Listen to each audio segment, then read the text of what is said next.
The Wednesday week is sponsored by the Riverside Cafe, new outside bar now open on match days. There's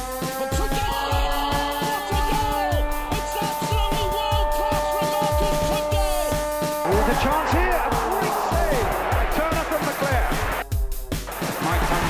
A terrific goal by Sheridan. Brexman against Jones. Get in. You could have two goalkeepers in there that would have trouble saving that.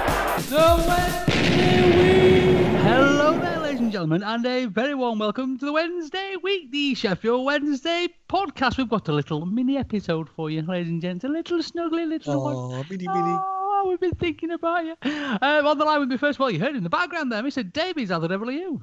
Good evening. I'm really well, thank you very much. Just finished watching the Reading Fulham game, so we know one side went to Wembley now. You might be surprised to hear that's Fudge in the background. Fudgy, oh boy, how the devil are you? How funny was that? You know what I mean? how funny is it that Fulham haven't got through? And in fact, actually, James, did you not have a stat about the team finishing sixth last year? I was trying to remember it. If it was, has the team in sixth never been promoted, or have I got that wrong? That's a good question. I You had a can't stat remember last there year. being a stat about that, but there might have been. Yeah, no, I think the team in sixth has been promoted a few times. Yeah. Oh, then I'm talking bollocks then. But You Lord, are, yeah. You are. Yeah.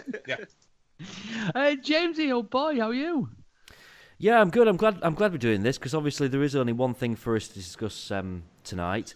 Alan Pardew. What? Oh dear, what the I'm hell? joking. I imagine that's the only credence that we'll give to that tonight. Absolutely. And Victoria, my darling, how the devil are you? Good evening, everybody. I'm so nervous. I'm a quivering wreck. Honestly, I've got to go to London and do a really important meeting tomorrow and get back and not, poo myself on the way there or back. So I don't know how I'm going to do this. It's just, I suppose if it's on the way back, that's not that much of an issue because I can just go home and have a shower. But, my God. It's a toilet, so, just go there. Oh. I'll have my laptop, I'll have Just my get a handbag, toilet it'll be too much to carry. I just, oh God, I'm in a right wreck. Honestly, I'm shaking. I'm just, I think there's lots of people feeling the same at the moment, Victoria, my darling. There'll be lots of poos all over the place tomorrow. I can guarantee it. They're over here, they're over there. That's Victoria's poos everywhere. Da-da-da-da. Oh, she's even got a song, a poo song. It's not good. It's not good at all. It's all going wrong. Right then, ladies and gents. So first things first, let's have a little chat about the first leg, shall we, boys and girls? As we said, there's been some Wednesday slating in the press about the way we played and sort of parking the bus, which is something we're not terribly accustomed to, is it? But I think there was a clear game plan, and I think the chaps pulled it off wonderfully, didn't they? You absolutely would have taken that before the kick-off, wouldn't you? We said this thing that you don't like. Would you take a point? No, we wouldn't. Would you take a draw? But I'd have had 0-0 beforehand, and I just thought we absolutely controlled the game. You knew Huddersfield were going to come at us, and there was no doubt in that. And just the fact that we soaked all that pressure up, I thought was a great performance from the team. I'm just impressed they managed to get 8 minutes of highlights out of it. Yeah. It wasn't a great game of football. I want to know what Fudge reckons, because obviously, Fudge, you wrote your blog, which became increasingly relevant as that game unfolded, because you even used the word anti-football in your blog. Yep. Are you going to class that as anti-football? I thought the whole thing was an absolute bloody disgrace from start to finish. Fudgy. Right. And I will tell you for why, and I will explain it in as quick as possible. So, for example, there are two things that we've all agreed on throughout the season, is that when teams come at us, we spank them, and when teams defend against us, we struggle to pick them apart. Now, that is two things that we've all agreed on. Now, I think Carlos, by parking the bus, which, as you say, Lord H, isn't something we do. You know what I mean? We play defensive, don't get me wrong, but that was an absolute shit show on Sunday. And I think what Carlos has done is gambled with our promotion hopes and gambled with his career there, because there's been a lot of speculation in the press and all the Pardew nonsense about, they've heard rumours about he's already gone.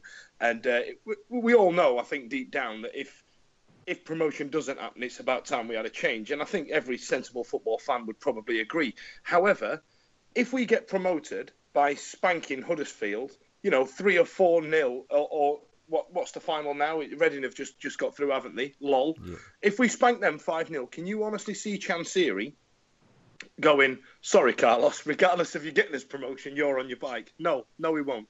So what he's done, he's put a lot of pressure, and I believe he's put the pressure on us as fans, because he knows he's trying to recreate what we had against Brighton at Hillsborough last year, which was one of the greatest things anybody's ever seen in terms of support. And, he's banking on that, and I don't doubt it will happen very similar. But Huddersfield came at us, and we should have played our football, and we should have gone for it, because Huddersfield now are going to go to Hillsborough. They're going to do what we did. They're going to play negative football. They're going to park the bus. They can't. We can't unpick them. Of course they will. They will sit there. They will grind out a 0-0 and hope for the best on the penalties. Of course they will. Do you not think that they'll have been at full time on Sunday? Huddersfield will have been gutted because they thought, that's it, that's our chance gone. That's their chance. This was our chance. Of course they will. I don't disagree. I think you're overthinking this a lot, Fudge, and I think that we played it absolutely spot on. And I wrote my blog 24 hours before you wrote yours, and I said in mine that the most important thing is that we come away from that game with Huddersfield having a 0 next to them. And if we get a goal, then great. And I think that's exactly how we played. That the priority was make sure Huddersfield don't get in the lead, because if they get 1 and the tails go up, they might get 2, they might get 3. It can change the game. The longer we frustrate them, the more we can quiet the crowd down. Not that they were particularly noisy to start with, but the more we can frustrate them, the more they'll just start to think, is this slipping away from us a little bit? And if we can nick one on the break, then we will do. And I think that's what happened. I think that's how we played it. I think that we, I don't think it was anti-football. I think, priority number 1 was defend, don't concede. But then, when we got the opportunity to break, we certainly looked to do it, and it didn't really happen for us. On another day, Jack Hunt realises how to head a ball, sticks that in the back of the net, and we come away with a 1-0 win. But as it unfolds, as it happens, a 0-0 draw is a pretty... Any team would have to say that a 0-0 draw in the away leg of a playoff semi-final is a good result. It's better than a 2-2 draw, because you've not given their fans anything to get excited about. And they're going to come to Hillsborough now thinking, right, okay, well, we kind of missed our chance. We've got to hope that we get lucky. Whereas we can go out and say, we know that we can win this game. We know how to do it. We've got to stick to our game plan and do what we've got to do. I don't disagree that the draw is the best result. I don't disagree at all.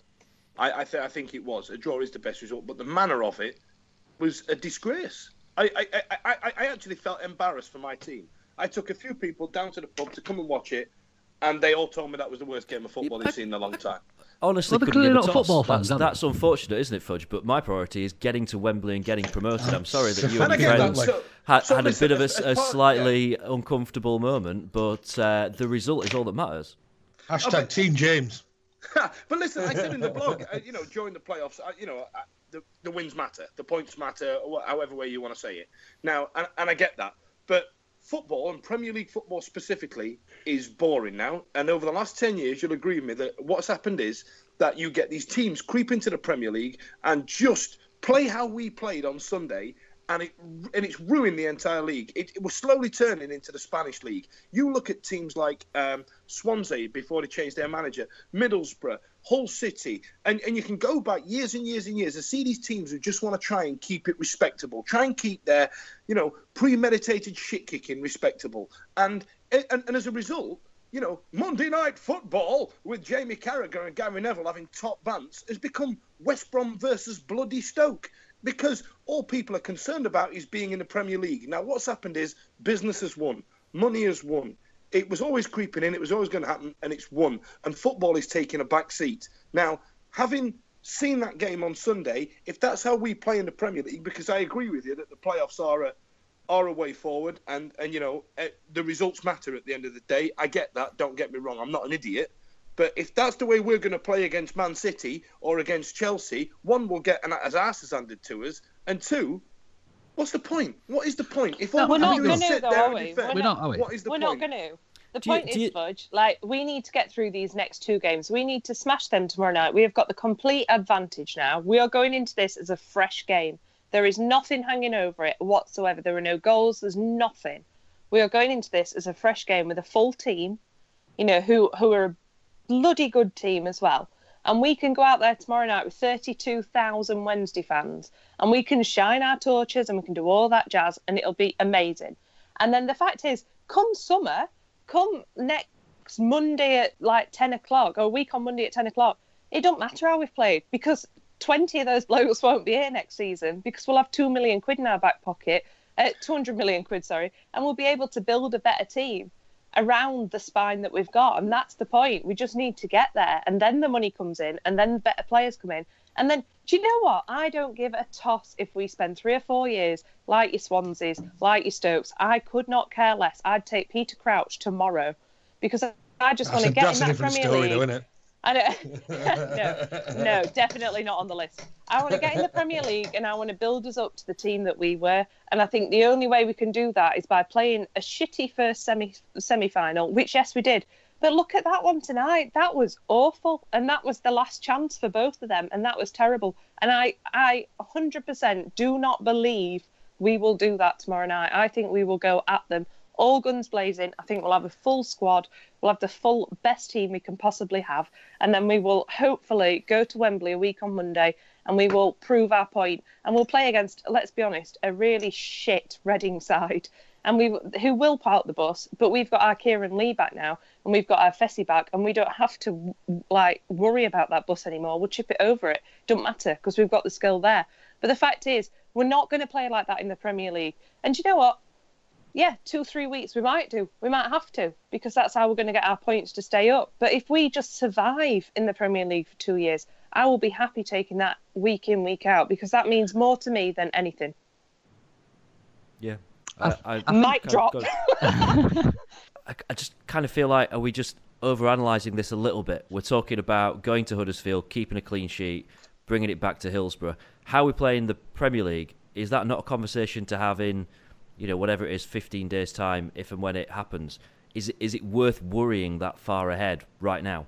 All that matters right now is that we go out on Wednesday night and do the job that we've got to do and get to the playoff final. Then the only thing that we need to worry about is the playoff final.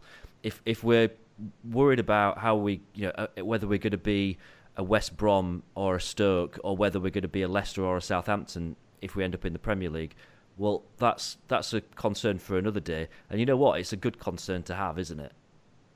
Yeah, I don't disagree. And yeah, you're right. We should be looking towards the next game. And I agree with you, Vic. I think, we are probably going to go at them. And the atmosphere is going to be nothing short of astounding. You know what I mean? And yeah, you're right. I tell you what, James, let's leave that for another day. And then let's talk about Huddersfield coming up. Yeah, can we just go back and talk about the game before we actually start this? Because, well, I'm going to. Can we just talk about Wolves away? It's felt a bit negative this first quarter of an hour, and I think it was a perfect away performance on Saturday. We got the result that we needed. We're taking them back to Hillsborough on Wednesday night with a sold out stadium. It just becomes a knockout game of football. The first leg doesn't count now; it's gone, it's forgotten. No. It's a knockout game of football. Honestly, winner takes all. It does count. No, it doesn't. You just forget about it now. It's just a standard cup game. We start with a clean sheet. We've got a podcast. We need to do an analysis of that game, ladies and gentlemen. People are dismissing this game completely, and I don't understand why. No, I don't. Because it was a brilliant. All right, well, let's sum it up. Exquisite defensive performance. Tom Lees played quite fantastic. Well. Glenn Lewins was a bit shaky. Everyone else was all right. No, that's again, to me, that's Bannon played well. Yeah, Bannon did all right. I didn't know Wallace was on the pitch until he got booked, if I'm honest as well. Was Wallace on the pitch? Bloody hell. Yeah, pass. Yeah, I agree with that. I think, but he was played out of the game, wasn't he? He wasn't part of that game plan whatsoever. I think he was just there as a...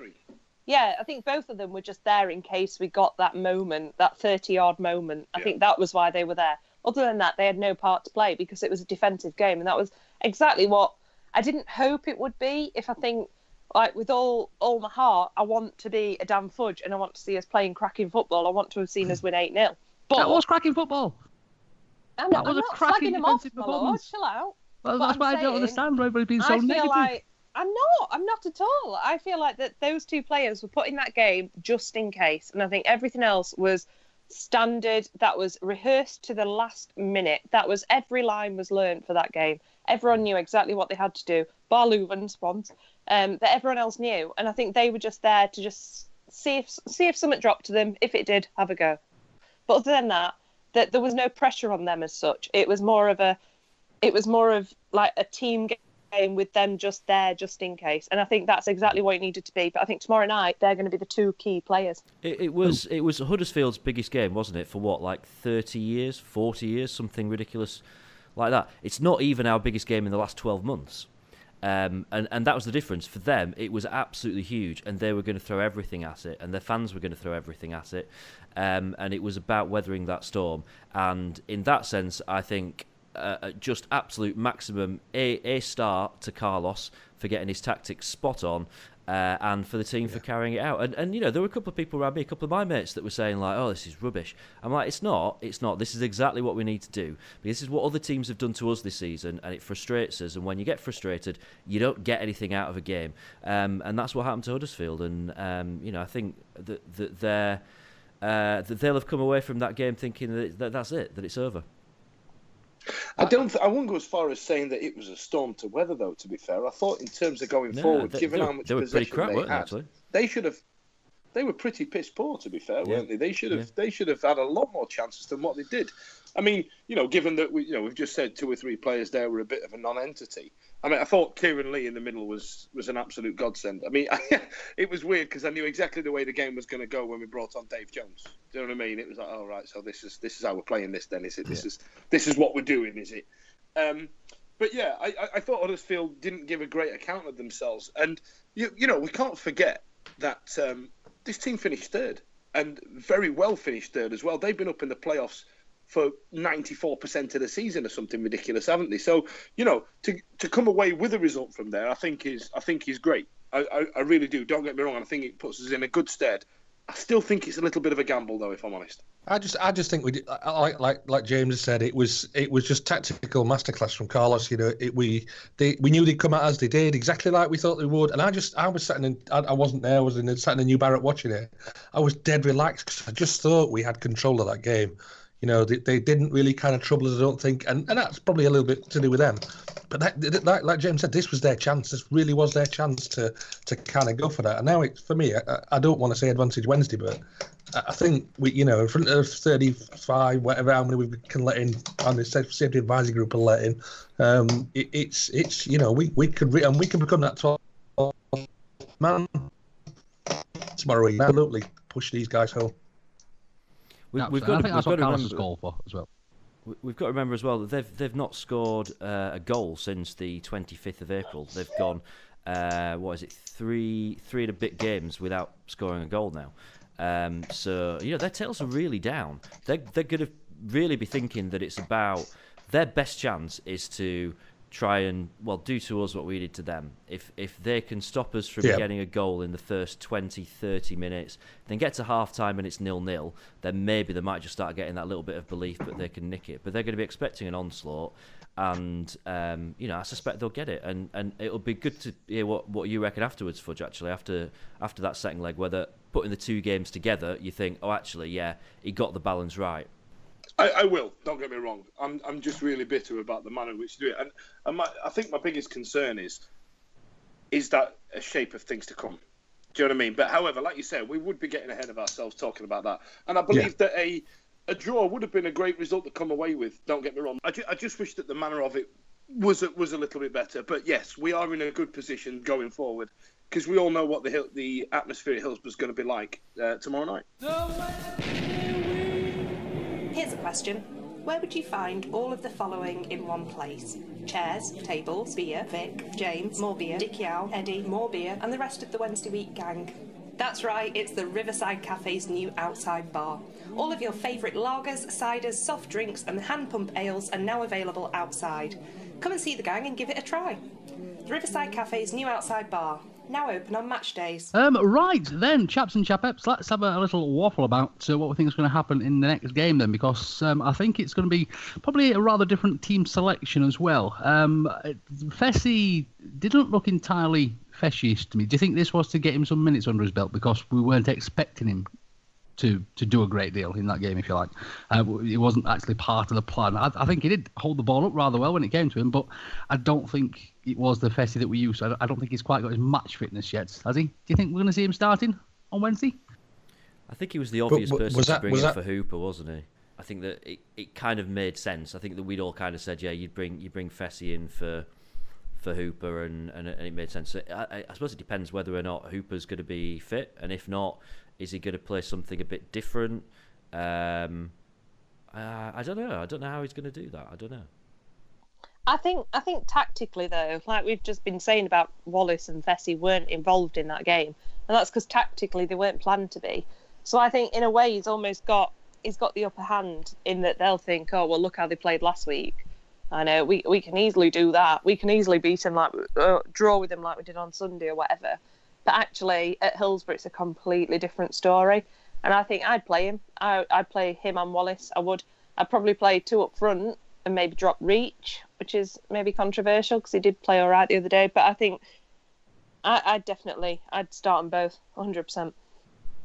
I'd start with Rhodes. It's a Rhodes type game for me. I think we know that they're going to come ready for a fight. We know they're going to defend, and I think that pumping them in, because we've spoke before, haven't we, about we don't really feed Rhodes enough, like, because we've got this young, strapping, lovely man. You know what I mean? That he's lethal in the 6-yard box, but we don't seem to pump the crosses into him. However, with Huddersfield sitting deep, like what they're going to do tomorrow night / tonight, depending on when you're hearing this, I think it's a Rhodes game for me. I think it's one where we can stick him on for majority of 70 minutes and just hoof them to him. And some might argue that itself is anti-football, but really, so going forward with the ball. But for me, it's a Rhodes game for me.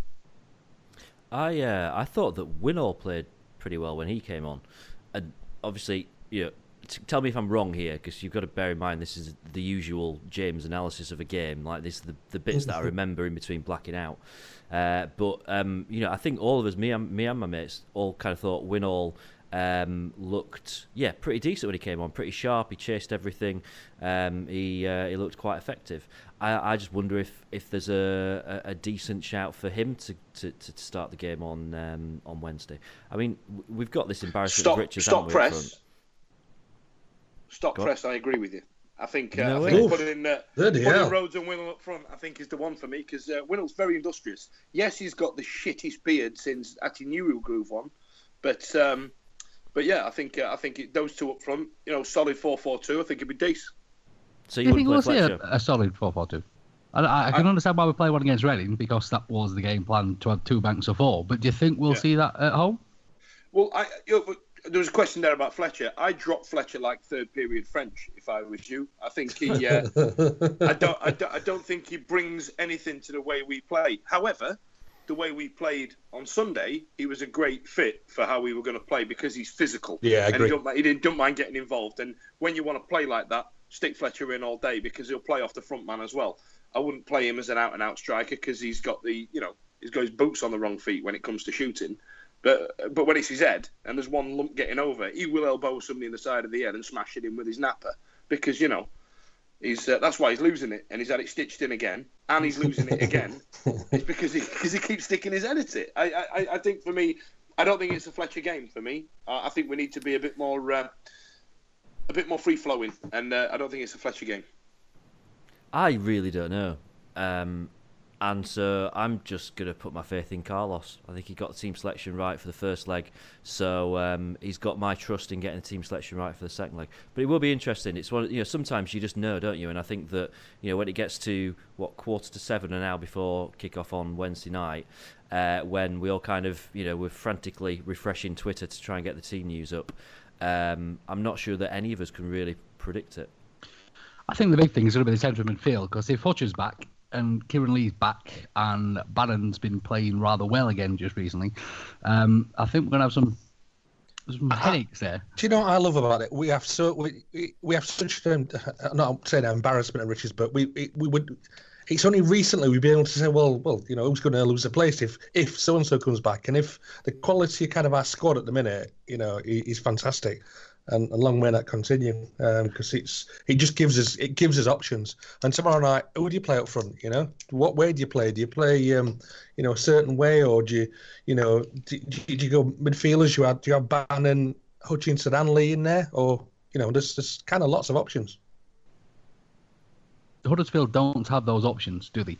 They have their starting 11, and that's about it. They've got nothing really off the bench, as Wednesday clearly have. A massive amount of options when it comes to not just personnel on the pitch, but what Carlos and the way that Carlos chooses to play them.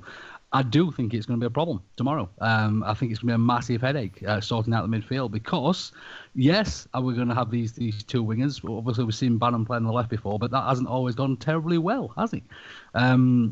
It's a really interesting one. It really, really is. I don't know if you guys who would you like to see? Would you like to see? I think it's going to be between Lee and Hutch, if I'm honest. Yeah, I'd leave Reach where he is because he's had a decent vein of form, and he was a foot away, maybe 6 inches away from being the hero on Sunday. Yeah. I'd leave him where he is. Personally, I quite like it when Hutch and Lee are on together because the Hollywood balls from Bannon, when he knackers out a bit, they tend to go missing a little bit. So I quite like Hutch and Lee because I think they are Premier League quality, and Bannon is not as good as them. Hutch is the right kind of player to whip the crowd up as well. Because he'll be going. If he plays, he'll go for it, and that's the kind of what we need. Kind of, if obviously, no doubt the crowd will be behind him tomorrow night, but just to see him, when he chases balls down and he's running with the ball or whatever, that'll really kind of get us going, I think, as well. I don't think that I'd risk him, and I'm saying this because how many times have we seen Hutch when he's had an injury problem and he comes back and he only lasts 20 minutes of the game, and you end up losing a substitution later in the game because you've got to change it early with Hutch. And I think the fact that he, I don't know exactly what happened, but I think apparently he was originally named on the bench, wasn't he, on Sunday, and then he had an issue and they had to change it quite last minute or something like that. So he's obviously not as close to full fitness as we thought he was. If he wasn't fit enough to be on the bench on Sunday, I can't see it's worthwhile risking him on Wednesday. Is there that much that could have happened in those few days for us to think, actually, yeah, he's fit enough to start and play 90 minutes? We've coped without Hutch. He is integral to the team, of course he is. But we've built a team around him not being there in the kind of the mini season that we had at the end of the season where we won 6 out of the last 7. Was kind of without Hutch really being part of it. So I personally think that we try to persevere with Bannon and Lee. But if he's fit, would you give him an hour? Yeah, but the thing is, Sam Hutchinson's idea of Sam Hutchinson wants to play football, and I think that credit to him for this, but also his biggest downfall is the fact that I think he will declare himself fit to play because he wants to play, even if actually he's not. And I think we've seen it happen. We've seen it happen a few times when we've been like, "Oh, brilliant, Hutch is playing," and then half an hour into the game, he's on the deck and he's got to go off, and we can't risk that. We saw that exact thing happen to Brighton last season when they ended up having to make substitutions because of injuries early in the game, and it basically screwed up the playoffs for them. We can't afford to have that happen. So we can only play players on Wednesday night, in my eyes, that are 100% fit, and unfortunately, I can't see Hutch falling into that equation. I might be wrong. Carlos might have a different idea. He might think it's really important that we have that holding midfielder there that can do the job that only really Hutch can do. In which case, then yeah, by all means, he should play him. But that'd be my take on it. I think my personal opinion would be to keep Lee in the team, definitely, because if Reading are going to be a little more cautious, shall we say, Lee's certainly the player to break them down. It's definitely Huddersfield that we're playing. I know twice now you've said it's I apologise. Definitely Huddersfield. Yeah, stop getting ahead of yourself. Sorry, I'm getting rather excited. Yes, I think Huddersfield are going to be a little more cautious. So if Lee can break them down, let's say we score 4 and then bring Hutch on just to close it all up at the end. That'd be lovely, absolutely lovely. And I think so. I think looking at the team, obviously, I think the back four's pretty much screwed down. Because I think Padil had a really, really good game actually against Huddersfield in the first leg as well. I thought he played really, really well. Super clever off the ball football. Really, really, really, really, really super clever. Which is odd because he's had some pelters this season, hasn't he, Padil? And Fox has come in and he did play really, really well when he came in too. So it's nice to have that battle back there, but I don't think we're going to see a change there. Personally, I have a midfield of Bannon, Kieran Lee, Wallace, and Reach. Any disagreements? No, probably agree with that. And then it's just the front two, which I do think is going to be the interesting one. I really, really do. I think Carlos is going to stick with Fletcher. And I can't see him starting Fessy, if I'm honest. I really, really can't. I think we might see Winnall. Yeah. Yeah, that would you might make be sense. right there. Thing is, you might be right. whatever you said in that line would have made sense. If you'd have said, do you know what, I think we might just see Rhodes and Fessy, we'd have gone, yeah, I could see that. I think any combination of those, we can see. He sees what's going on in training. He knows who's ripe for it. There's a real argument to play Rhodes. It's against his former team. He's got something to prove. He's not done it yet for us. He's going to be dead hungry to go out there and really show us what he could do. That's an unfair statement. He has done it, but he's not scored the goals. So he's going to be really eager to get out there and score. Fletcher has been in good form. Winnall looks like he would run 20 marathons in 90 minutes if you asked him to, if that meant that he got a place in the team. Fessy obviously has got a point to prove as well. Even bloody Big Dave would want to play if he had the chance. It is.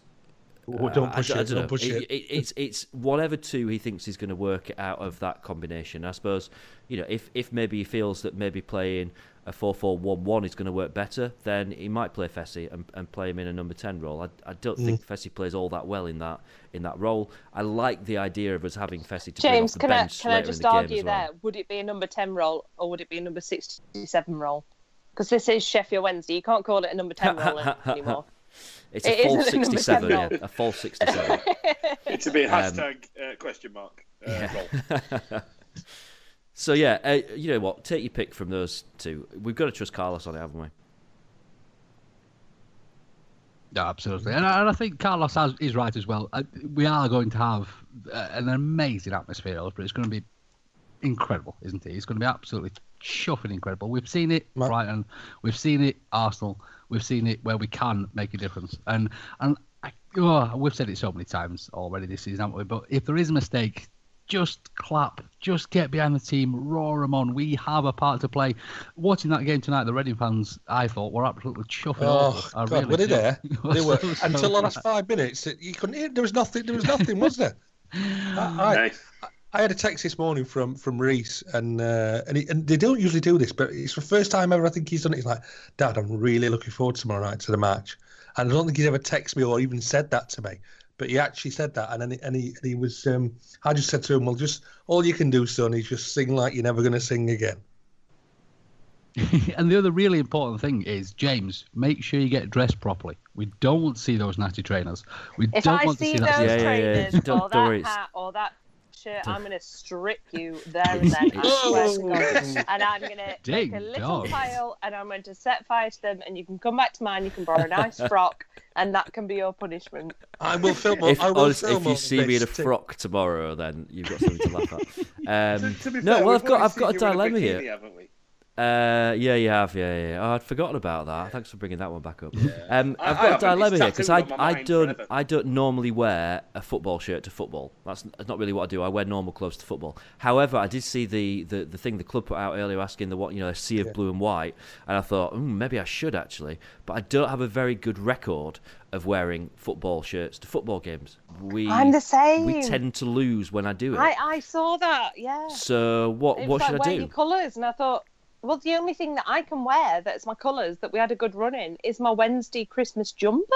I don't know what else I Brilliant. can do. You wear that. You wear that. See, the only thing that I've worn... There's the cameras on Sky. I know. The cameras pan past on Sky. Look at that weird woman wearing a Christmas jumper. The only thing that would work that I've worn this season that we've won in that's kind of got a football edge is my Can We Talk About Wolves Away t-shirt, which Yes. I don't know if that's quite appropriate or not. So I think what I'm going to do is I'm going to bring a normal T-shirt and a football shirt. I'm going to wear the football shirt. If we go goal behind, I'm actually going to go and get changed in the toilet. For God's sake. You do realise you don't like have to do that because you're a man. You can just take off your shirt and put on your other one. If I did it, I'd get thrown out. After the operation, I can't do it in public. Whether you're celebrating a birthday, a wedding or anniversary, maybe you've passed your driving test, or you've landed a new job. Well, whatever your reason for a party, the Riverside Cafe is the perfect location on Catch Bar Lane overlooking Hillsborough Stadium. To inquire about hiring us for your function, call 07989 856 054 or 0114 232 6121. All right, then, ladies and gentlemen, that's going to bring us to an end of our little mini show for this week. We're not going to bother with the Wednesday news and all that kind of thing. We know what the news is. We know we've got a job to do. And, well, let's face it, at least we know what we're doing. It's just going to be amazing, absolutely amazing. So fingers crossed, the next time we speak, we'll all be singing us. Even Rich can join in with a Wembley song, hopefully, the next time we speak. Absolutely, that's fingers crossed. But in the meantime, if people want to see pictures of your excrement that you leave all over London tomorrow, Victoria, where can we do that? I dare you. No. You can find me at Victoria1867, and I cannot wait for tomorrow night. I am, like I said, I'm in London. My train gets me in at 4:00. I need to zoom back over here. I can't park on my own bloody road to the bloody Sheffield Council because, you know, what a great time to relay the road. But I will be there, and this means the world to me, more so than it ever has done before. This weekend, potentially in Wembley, could be one of the best weekends of my life and could mean so much more than football or anything. So please, lads, come on. Just another quick thing. Look out tomorrow night. A certain large feathered beast on the pitch at Hillsborough shall possibly be wearing a shirt that may well possibly be on sale after the game, should we possibly be heading to London in a week's time. So look out for Ozzy, see what he's wearing underneath his Wednesday shirt. Well, hey, ask him to give you a flash if he's not already flashing you. Just keep an eye out. We've done some teasers on social media about this shirt, and should it all pay off tomorrow night, I shall be rushing home after the game, pre-Riverside Cafe after the game, and I will be making that link live. So if you see it, if you want it, look on the website after the match and it will be live. If you see it and we don't get to Wembley, just forget it ever happened. But do ask us for a flash. Yeah, exactly. Why not? Absolutely. Ask him to flash you. Richie, old Bean, where can we get all of you over there on the Twitterage? Yeah, you can find me at Dickie Owl. As I said to you guys earlier, I've probably spent... the first thing that made me actually have a little bit of a moment was James's video on Sky. I just had a little bit of a moment because this bloody means so much to me. Oh, I know. It was just you, James, did it really. It was 15, 20 minutes of footage, and they used 6 seconds of it. They have put out the second version 2 tonight. I've not watched it yet. So, Rich, don't lie though. You didn't have a moment. You sobbed like a baby, didn't you? I blubbed at it. Yes, I did blub. It just set me going. Because it just means so much to. I always tell my kids I'd take them to Wembley, and I've done that, you know. But next best thing is one step further than that, and I'm not, you know what I'm saying without saying it. And for me to be able to do that with them would be the ultimate for me. It would be, I could die a happy man then. I'll tell you what, that video that the club released, was it when was it? Early this year, back in February. The one with the owl flying from the top of the south stand. That gets me going now. Oh, big time, yeah. Genuinely gets the heart pounding. You know, you see Archie there with his USA flag, and then there's Austin here, and I'm going, oh my God, this is amazing! And then you get really excited about it. If people want to see you getting excited over there on the Twitch, Joe Boy, where can we do that? Oh yeah, request to follow me. I'm still employed, so you can't follow me anymore just yet. Request to follow me at Dan Fudge on Twitter. Also, don't forget to sponsor me for the Reds versus Blues I'll be posting up the Just Giving page link. I'll probably do it from the TWWcast Twitter account because, people don't follow me. They can't because please I'm do that, unemployed. because it's very difficult to retweet your stuff at the moment, including that link. So. Yeah, fair point. Nobody's getting their fix of knob gags who surreptitiously follow me without actually following me. Yeah, I get that. Or if anyone does want to sponsor you, Fudge, they can just go to thewednesdayweek.co.uk and there is a nice big link there for them to follow. Oh, well, there you are then. Or you can also read mine and James's blogs on there as well if you do go on the website. My favourite bit is at the bottom where it says about the author, and it says celebrated piss chiseler on mine, which I genuinely enjoyed. Yeah, I wrote that. Very celebrated. Thanks, man. I had to explain to somebody on Twitter the other day what piss chiseling was, and so if you don't know, ladies, when you go into the toilet and somebody has gone for a sit down job and left a mark, I am quite the Samaritan when it comes to that, and use what's called the piss chisel on the aforementioned mark down the back of the pan. You are welcome. Oh, ladies, you're missing out on so much. Jamesy, old boy, if people want to find you over there on the Twitter, where can we do that? I'm going to spend the next 24 hours on Twitter making continual references to my Year of the Birds theory, which is quite close to becoming true. So if you want to see that, I'm at James Marriott. It'll probably come as no surprise at all that I've booked tomorrow off work in order to, be in the pub really quite early. So you'll probably see me in town and then getting the tram through to Hillsborough kind of mid-afternoon. There is a rumour going around as well, and until this actually happens, then I can't be absolutely certain. But should you be watching the highlights of tomorrow's game, although it will probably not be tomorrow's game when you listen to this, but the highlights of Wednesday's game on the Channel 5 programme on Wednesday evening, keep an eye out. You might see someone that you recognise. Oh, James, you're on the telly again. We're such media whores. Yeah, you're nearly beastie. Let's not go too far. Of course, if you'd like to get hold of me over there on the Twitches, you can do that at Lord H. That's L0RD_H. Get all the podcast at TWWcast.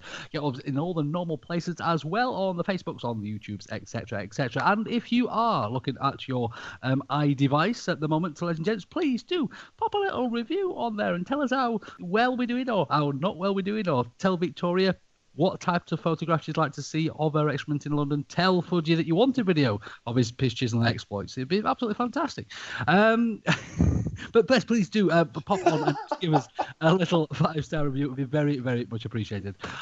It has been a pleasure, as always. Even though it's just been a little quickie this evening, ladies and gents. Be good, be safe, scream the team on tomorrow night or tonight or whatever day you're listening. And we shall see you... hopefully real soon. There's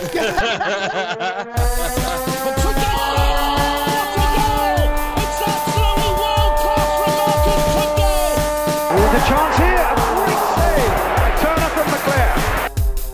Might come. A terrific goal by Sheridan. Brexman against Jones. Get in. You could have two goalkeepers in there that would have trouble saving that. The Wednesday Week.